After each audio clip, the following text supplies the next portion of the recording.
Olá, aqui é o Marcos Beck, sou quadrinista, criador da plataforma Flipthrough e eu ajudo as pessoas a contar histórias através da linguagem dos quadrinhos. O que eu quero falar nesse vídeo é sobre uma parte muito importante que eu chamo de um dos pilares do desenvolvimento de uma história em quadrinho, que é a estrutura de história. E por que é tão importante você saber, entender e dominar as estruturas de história para você fazer uma história que as pessoas realmente vão gostar, vão se interessar, vão ler, vão se transformar em fãs, né? Vão fazer parte da sua base de leitores. A estrutura da história é algo que é como um atalho para você conseguir esse tipo de resultado com as suas histórias em quadrinhos. Para quem não sabe o que é uma estrutura de história, na verdade, são formas de você colocar os eventos da sua história, as coisas que acontecem na sua história de maneira estruturada para fazer uma conexão com a pessoa que está lendo. De alguma forma, ela vai sentir que aquilo é algo familiar, que aquilo é algo que ela meio que já conhece, ao mesmo tempo que ela não vai perceber isso de forma consciente, ela vai estar percebendo isso de forma inconsciente e você vai conseguir fazer com que ela se conecte melhor, se consiga ficar mais presa naquela história, com mais vontade de continuar lendo aquela história. Existem diversas estruturas diferentes de história, né? A mais básica que a gente sabe, que a gente conhece, é aquela de 3 atos, onde você tem basicamente o começo, o meio e fim, né? A estrutura básica aí do storytelling, né? E é através disso, através dessas estruturas, que você consegue definir a sua história de uma forma muito mais natural, muito mais tranquila. Você não precisa usar a sua intuição apenas, né? Não precisa tentar adivinhar o que você vai fazer na história, ou pensar o que seria legal, o que não seria legal. Você tem que combinar tudo isso com uma boa estrutura de história para você conduzir o seu leitor dentro de todo esse processo que vai causar uma imersão nele dentro da sua história. É importante lembrar que a estrutura de história não é uma situação onde você vai seguir exatamente o que você vai ver lá naquela estrutura. Por exemplo, a jornada do herói tem 12 passos. Você não vai seguir passo a passo aquilo que está acontecendo. Não é para isso que serve. Ela é uma generalização dos grandes contos, por exemplo, das grandes histórias de herói, né, dos tempos passados e está sendo muito reaproveitado nas últimas décadas no cinema também. Então, essa jornada ela não é um modelo para você usar exatamente passo a passo o que ela faz, né? O que ela diz que é para fazer, na verdade. Ela é uma forma de você estruturar a história e usando bastante metáforas, até eu diria. E isso não funciona só com a jornada do herói. Outros tipos de estrutura, como a estrutura em 6 estágios, também é a mesma coisa. Ela tem lá todos os seus pontos de virada, ela tem as fases que você tem que passar, mas ao mesmo tempo você não pode se debruçar somente sobre isso. Você tem todo o desenvolvimento de personagem, você tem toda a questão do grupo de personagens e o comportamento dominante de cada um deles. Então não é simplesmente copiar uma fórmula pronta de estrutura de história que vai fazer com que você consiga gerar esse efeito no leitor, essa imersão no leitor através de uma estrutura. Não é copiando cada passo e copiando todos os clichês desses passo a passo, né, dessas estruturas que você vai chegar lá. Esse não é o ponto de estudar uma estrutura de história, não é o objetivo de você entender a estrutura de história. Mas então o que é esse ponto? Por que você tem que entender de estrutura de história? Por que entender a estrutura de história vai te ajudar a escrever histórias de uma forma mais fácil e ao mesmo tempo que vai prender o leitor, que vai fazer o leitor querer entender mais sobre os seus personagens, continuar lendo as páginas da sua história? Por que isso é tão importante então? Porque a estrutura de história não foi criada do zero. Simplesmente alguém parou e pensou, é assim que tem que ser uma história. Não, ela foi desenvolvida a partir de estudos em cima de histórias que são um sucesso, digamos assim, histórias que deram certo. Então, lá atrás, por exemplo, o Campbell fez o monomito, né, criou essa história da jornada do herói e tal, basicamente olhando para trás, vendo as histórias que passaram de geração em geração pelos séculos e que ficaram no inconsciente e conseguiu decifrar meio que um passo a passo. Ou seja, ele fez meio que uma engenharia reversa daquela história, daquelas histórias, daqueles grandes mitos, e descobriu que poderia estruturar isso nesses 12 passos. O mesmo acontece com os 6 estágios que eu também costumo falar. É a mesma coisa, né? O Michael Holt, que é o cara que criou, que desvendou esses 6 passos, esses 6 estágios, né? ele também fez a mesma coisa. Ele analisou diversos filmes de Hollywood, diversos filmes com grandes bilheterias que fizeram muito sucesso, que os críticos adoravam, e ele desvendou, né, essa fórmula que ele começou a perceber que existia em quase todos esses filmes que estavam dando muito certo. Ou seja, não foi uma coisa criada do zero, foi uma coisa que foi trazida através do estudo de grandes histórias. Mas então por que o pessoal fez isso? Por que as pessoas se interessaram em entender como as histórias funcionavam? Porque as pessoas vêm contando história, a humanidade vem contando histórias para passar conhecimento, para passar mitos há milhares de anos.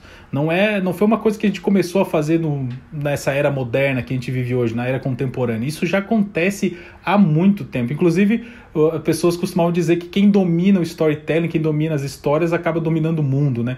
E antigamente era o teatro grego, né, que era usado muito para meio que manipular ali as pessoas, né? Hoje em dia é o cinema americano, que é um dos países mais aí fortes economicamente do mundo, então eles também dominam hoje em dia o tipo de storytelling, né? A forma mais popular de contar histórias está lá no cinema americano.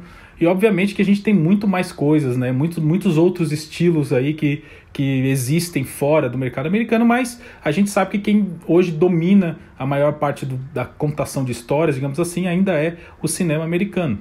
E tudo isso que eu estou querendo dizer, eu estou falando esse monte de coisa para tentar fazer você compreender que a humanidade está acostumada a ouvir histórias. Histórias são coisas muito importantes, né? A gente vive desde cedo, né? Quando a gente é criança, a gente aprende através das histórias, né? A gente conhece coisas do mundo através de contação de histórias. Isso sempre foi assim e vai continuar sendo.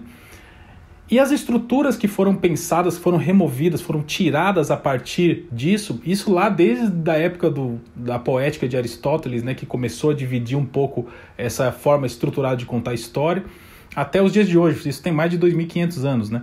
Então, até os dias de hoje que as pessoas têm a Jornada do Herói, os 6 estágios, os 3 atos, as 5 fábulas, tem vários tipos de estrutura, né? O Continuity System também é um outro tipo, mas de qualquer forma, todas essas formas, elas conectam as pessoas de forma inconsciente mesmo. Então todo o inconsciente coletivo meio que já conhece esse modelo, conhece essa estrutura, então fica mais fácil para empatizar, né? Fica mais fácil para você conectar com a história, para você entender aquela história, para você fazer parte, ou seja, para você imergir, para existir a imersão do leitor na sua história, porque isso já está rodando há muito tempo. Então as pessoas fizeram essas descobertas genéricas, né, de como estruturar a história e usam hoje em dia a seu favor para poder criar essa imersão, né, e a história sempre evolui, os contadores de história sempre evoluem para melhorar isso, né? Então se usa hoje em dia para isso, porque em vez de criar uma história da intuição, da cabeça, as pessoas tem uma ideia para uma boa história e aí colocam ela dentro de uma estrutura, colocam ela dentro de um modelo que já é meio que aceitável, digamos assim, a população aceita, né? As pessoas, a audiência, os leitores aceitam de uma forma mais fácil porque já estão muito acostumados com esse tipo de história, ou esse tipo de estrutura de história. Então a gente vai usar isso a nosso favor do mesmo jeito. E por que eu acho tão importante então você estudar isso, você entender isso? Por que eu falo tanto sobre isso aqui nos meus vídeos, nos meus conteúdos e também nos meus cursos? Porque você quer contar histórias. E quando você quer contar histórias, você quer que as pessoas gostem da história, e leiam a história, e se identifiquem com os personagens, e se apaixonem pelos personagens, e queiram saber o final da história o mais rápido possível, né? Fiquem ansiosos para ler aí as próximas páginas, ou se for uma série, os próximos capítulos, e assim por diante, né? Você quer isso também. Então, como que você vai fazer? Você vai se aproveitar dessa estrutura que já existe no nosso subconsciente, ou no consciente coletivo, né? Essa estrutura que o ser humano, que a humanidade como um todo, já está acostumada a ouvir, né? A presenciar essas histórias, essas estruturas comuns, digamos assim. Então você vai aproveitar isso e aí você vai conseguir conquistar o seu leitor e fazer o seu leitor se interessar ainda mais pela sua história. E tem um detalhe bem importante. Por que isso é importante também, além de tudo isso que eu falei? Porque você vai ter uma facilidade de desenvolver a sua história, porque você vai conhecer a estrutura, vai entender como seguir essa estrutura, então por isso você vai ter uma facilidade maior de... você vai ter aquela sua ideia, e aí a partir da sua ideia você vai pensar, agora eu posso acontecer isso e aquilo, mais fácil do que ficar tentando adivinhar ou tentando fazer uma coisa meio absurda que não vai ser tão aceita talvez pelos leitores. E até para falar um pouquinho sobre esse ponto que eu estou falando agora, eu queria lembrar de uma aluna minha, Priscila, que ela fez parte lá da minha turma 2 do curso HQ na Prática, que ela, quando eu pedi para ela falar sobre o que ela tinha achado do curso, eu falei, porque eu costumo fazer isso, pedir para as pessoas, perguntar para as pessoas, e aí? O que você achou? Me escreve alguma coisa em um depoimento falando sobre a sua experiência do curso. Uma das coisas que me chamou muito a atenção foi a forma como ela falou sobre isso, que ela disse que ela tinha uma ideia, ela teve uma ideia logo depois mesmo de concluir o primeiro módulo, ela teve uma ideia de história, e ela sabia que ela ia ficar perdida com aquela ideia. A ideia era muito boa, mas ela não sabia o que fazer com aquilo, né? Não sabia como começar, né? Ou como estruturar aquilo, e a partir do método, né? do estudo da estrutura, ela já conseguiu colocar meio que o ponto a ponto ali do que ia acontecer e aproveitou aquela ideia, e aí ela passou a sentir, ela entendeu, ela sentiu que ela tinha uma história muito boa na mão, muito pouco tempo depois de ter aquela ideia inicial. E outro ponto interessante sobre isso foi o Silvio também, aluno da minha primeira turma, que ele falou que ele tinha essa história, ele tinha uma ideia de história, ele já... Só que existiam lacunas nessa ideia, né? Então, a história tinha pedaços faltando, né? Ele sabia o que ele queria, mas ele ainda sentia que faltavam pedaços. E graças ao estudo da estrutura da história, ele conseguiu preencher essas lacunas e ter uma história fechadinha, bonitinha, completinha, do jeito que ele estava procurando.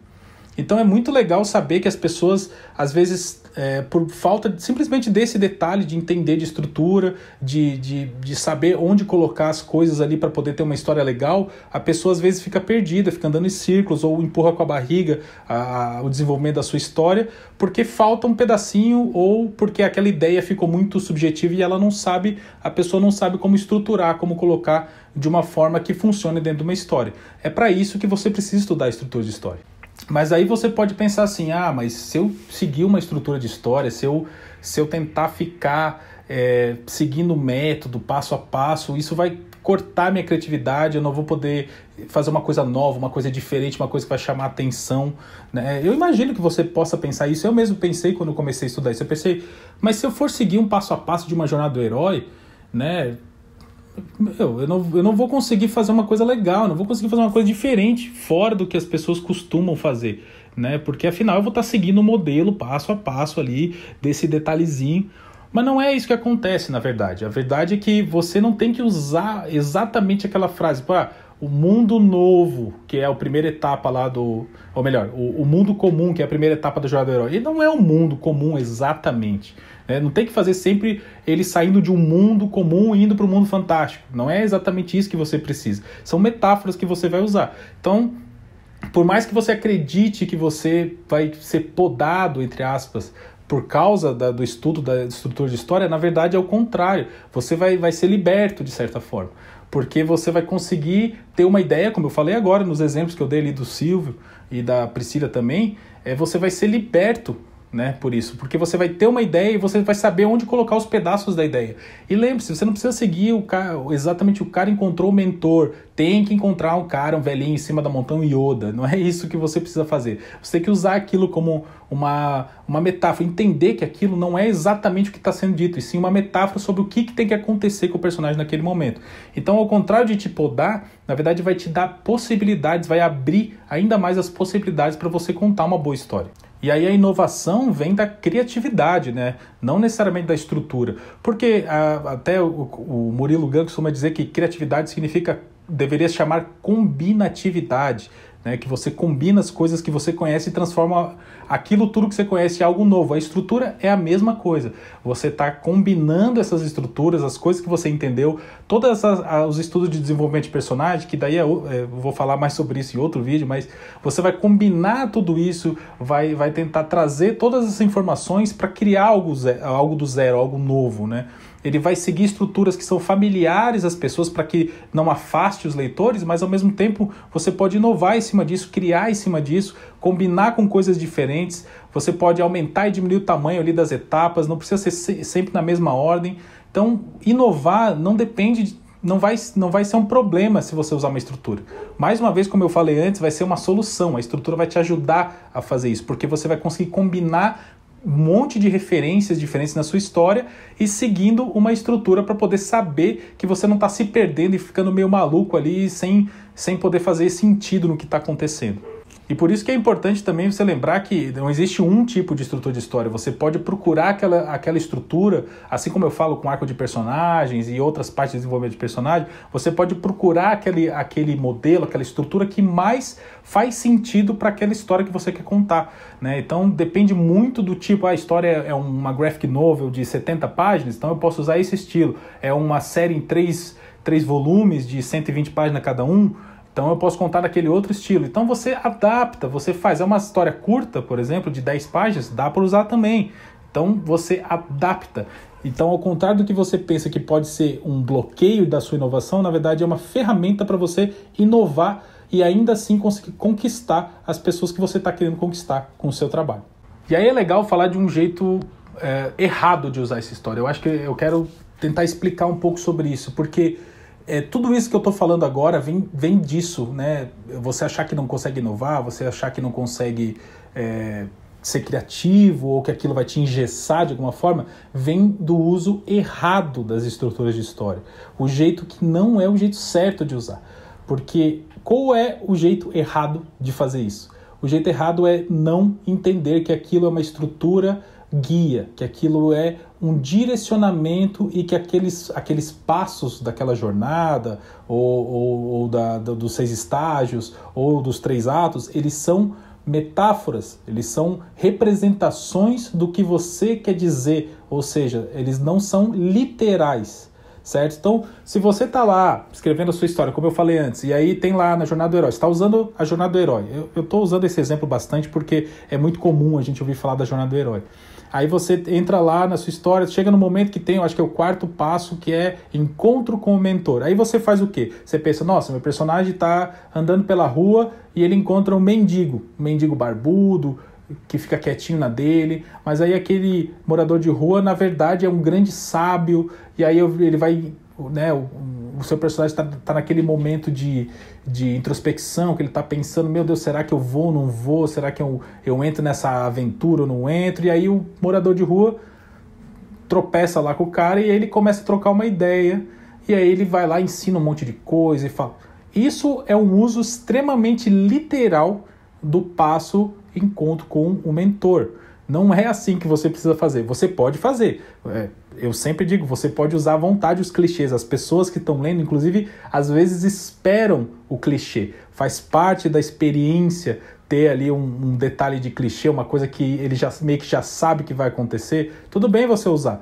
Mas quando você está olhando as etapas, você não precisa seguir exatamente o que está escrito no detalhe da etapa. Mas o que seria um encontro com o mentor? O encontro com o mentor, na verdade, é aquele momento em que ele vai ganhar alguma sabedoria ou que ele vai ultrapassar alguns limites. Nos animes, aí, nos mangás, é sempre aquele cara que encontra o mestre e aprende a lutar, né? É meio que o padrão, assim. Mas não precisa ser isso. Você pode, né, encontrar uma situação, você pode encontrar um problema que vai te fazer superar algum medo, alguma coisa, e isso é uma preparação para você continuar na sua jornada, para você enfrentar os conflitos à frente. Então, o mentor não precisa ser um ser, uma pessoa que vai ser o mentor, que vai dar os poderes para o personagem. Na verdade, ele pode ser uma situação, pode ser um medo que ele enfrentou, pode ser uma introspecção na mente do próprio personagem. Então, não necessariamente você precisa seguir como se fosse escrito. Como eu falei há pouco, tem sobre a questão do mundo novo, né, o mundo fantástico. Você está lá no mundo comum e depois você sai do mundo comum, né, na Jornada do Herói, como eu falei, eu estou usando ela de exemplo. Você sai do mundo comum para ir para o mundo diferente, o mundo fantástico. Não precisa ser um isekai da vida, não precisa sair da Terra e ir para um outro planeta, literalmente. Esse seria um jeito completamente clichê, na verdade, de usar a Jornada do Herói. Como eu falei, nada de errado de usar clichê, inclusive as pessoas muitas vezes gostam disso, mas você acaba caindo na mesmice. O que você tem que pensar é o que é um mundo novo para essa pessoa. Vamos falar aqui de um personagem que vive no nosso mundo real, aqui no mundo da Terra.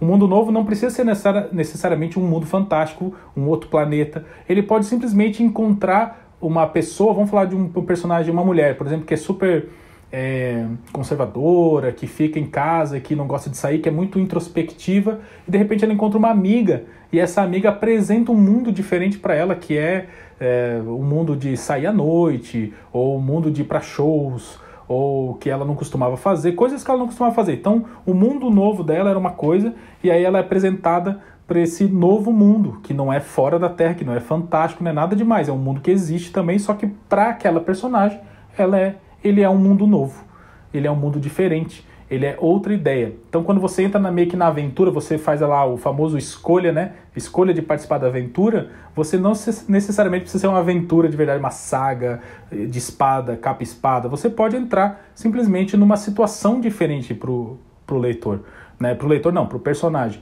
Então, esse é o detalhe, isso que faz você, como você usar do jeito certo uma estrutura de história. Não é seguindo ela literalmente, e sim entendendo que aquilo tem um significado metafórico, que você tem que usar o sentimento daquilo, né? O que é aquilo por trás, e não necessariamente o que está escrito. Então, encontro com o mentor não precisa ser encontro com um velhinho barbudo, pode ser outra coisa. Inclusive, nesse exemplo que eu dei agora, encontrar com essa amiga. Essa amiga pode ser a mentora dessa nossa personagem, que é mais fechado dentro de casa, e essa mentora vai apresentar, vai ajudar ela, por exemplo, a se arrumar para sair, para se sentir mais segura, para sair para esse novo mundo, e assim por diante, né? Então, sempre tentando entender qual é o tema daquilo, qual é a questão envolvendo aquela etapa, e não de forma literal. Então, beleza, a gente falou um monte de coisa sobre estrutura de história, agora vamos falar um pouquinho como você pode usar. Vou te dar uma to-do list, assim, uma lista de tarefinha que você pode usar agora. Saindo desse vídeo, você já pode usar uma estrutura de história bem básica para você começar. A gente vai falar, então, para começar isso, sobre o mais básico dos básicos de todos, que são os 3 atos, né? Meio que o storytelling básico, que é começo, meio e fim. Mesmo esse storytelling mais básico, que parece até meio bobo, você falar, começo, meio e fim é óbvio, né? Mas a questão não é essa. A questão é que mesmo esse tipo de estrutura também tem uma questão de passos, né, e de momentos específicos que acontecem coisas específicas. A primeira coisa que você tem que pensar é que o leitor não conhece os seus personagens e nem qual é a situação que eles se encontram. Então você precisa começar com uma introdução, mostrar onde aqueles personagens estão, em que situação eles estão, e até dizer o que eles querem, talvez, qual é o objetivo deles, né? E esse é o primeiro passo, o primeiro ponto. Onde eles estão, o que eles querem, quem são esses personagens, né? Então, vamos dizer que seja uma história curta, uma história de 10 páginas. Ali nas 2 primeiras páginas, você tem que mostrar para o leitor qual é a situação comum que está acontecendo, qual é o status quo daquele mundo antes do incidente citante, que é o evento que vai mudar do primeiro ato para o segundo ato. Então, esse é o primeiro passo. Apresenta os personagens, localiza o leitor na história, né? Olha, é assim que está acontecendo, essas são as pessoas, é isso que as pessoas querem. Aí você vai para o momento do incidente incitante. O incidente incitante é aquele evento que vai tirar o personagem da zona de conforto e vai colocar ele numa zona de conflito, né? No caso, por exemplo, do exemplo que eu estava dando agora há pouco, da menina que não saía, que era introspectiva, o evento talvez seja ela, por exemplo, ela tinha um namorado ou uma namorada, e ela sabe que ela foi traída. Então isso pode ser um incidente que incita ela a sair da situação que ela está e tentar algo novo, né? Isso é um exemplo bem clichê, na verdade, mas é só para você entender do que eu estou querendo dizer com o incidente incitante. É um incidente que leva a pessoa desse mundo comum, da apresentação, do início, da introdução da história, para o mundo de conflitos, né? De coisas novas que ela vai entrar no meio da história, que seria o segundo ato. Então a gente estica ali, passa daquele mundo comum, da situação comum, o incidente incitante leva eles para o segundo passo, para o segundo ato, onde muitos conflitos vão acontecer, né? Então, se a gente imaginar que essa estrutura é meio que uma montanha-russa, ela sobe, depois ela vai descer no finalzinho, a gente está começando a caminhar para o clímax, que é um evento que acontece um pouquinho antes da troca do segundo para o terceiro ato, da história. Aqui, esse segundo ato são os conflitos e enfrentamentos, né? E o terceiro ato seria a conclusão. Então a gente está agora no segundo ato, conflitos vão acontecer, então talvez a nossa personagem passe a ter problemas com essa amiga, que a amiga, né, usa drogas, por exemplo, e ela é contra. Então ela vai ter conflitos que vão fazer ela repensar a história dela, que vão fazer ela repensar os conceitos que ela tem. Ela vai ter que enfrentar coisas que ela não está acostumada a enfrentar, então ela vai ter conflitos. Conflitos, que são a base do nosso segundo ato, eles fazem o personagem mudar. Eles são toda a estrutura, toda a base de uma mudança, de um arco de personagem, que eu já falei sobre arco de personagem algumas vezes, e é importante lembrar que as duas coisas estão conectadas. Você não faz uma coisa separada da outra. Estrutura de história e arco de personagem são conectados sempre. Então a gente faz com que esses conflitos comecem a mudar, esse personagem comecem a fazer ele andar pelo seu arco, né? E aí a gente tem que levar esse personagem até o clímax, que no caso, por exemplo, pode ser nessa personagem ela encontrar aí uma pessoa numa dessas festas, numa dessas situações que ela foi para um mundo diferente, né? Ela encontrar uma pessoa e ela ter que tomar uma decisão. E aí esse é o ponto alto, que está quase chegando no final nessa estrutura que a gente está usando de 3 atos, né? Isso é só um exemplo para você entender como usar uma estrutura de história. Então a gente está chegando lá, chegando nesse clímax, ela toma a decisão, que pode ser uma decisão que vai levar ela para cima, uma decisão que vai descer, dependendo do arco que você escolheu. Então, ela toma essa decisão e aí a gente chegou no clímax da história. Algo acontece. No caso de uma história de ação, por exemplo, poderia ser a batalha final, né? Assim, sendo bem clichê, o clímax da história dos 3 atos, no caso, seria a batalha final. E aí, depois desse evento final, que é o clímax, que é o divisor de águas ali, que realmente faz a sua história subir cada vez mais. Imagina que, como eu falei, uma montanha-russa. Então, a gente está levando o leitor agora nos conflitos do segundo ato até o máximo que ele pode chegar, que seria esse clímax. E aí, quando ele chega lá em cima, a gente tem uma situação de extrema, né, climática, de extrema importância para a história, para a gente entrar no ato 3, que o ato 3 vai começar a descer, né, vagarosamente o leitor até o final, a conclusão. E o que seria esse ato 3? O que eu faço com ele? Para que ele serve, vamos dizer assim, né? Ele serve para você mostrar as consequências do que aconteceu no clímax. Então, se o clímax foi uma batalha final, você mostra o que aconteceu depois da batalha. O personagem venceu o vilão, ou o personagem teve que fazer um grande sacrifício para vencer o vilão. Então, o que esse sacrifício deu de consequência para ele, né? A nossa personagem escolheu usar drogas, por exemplo, no clímax, e aí qual é a consequência disso? Lembra que a consequência ela pode ser negativa, não precisa necessariamente ser positiva, a não ser que você queira usar o poder aí do final feliz, que é uma coisa positiva também, que às vezes você, deixando o seu leitor com aquele final feliz, você possa fazer com que ele queira ler mais histórias suas para ter aquela sensação de novo de um final feliz, né? A sensação boa que um final feliz traz.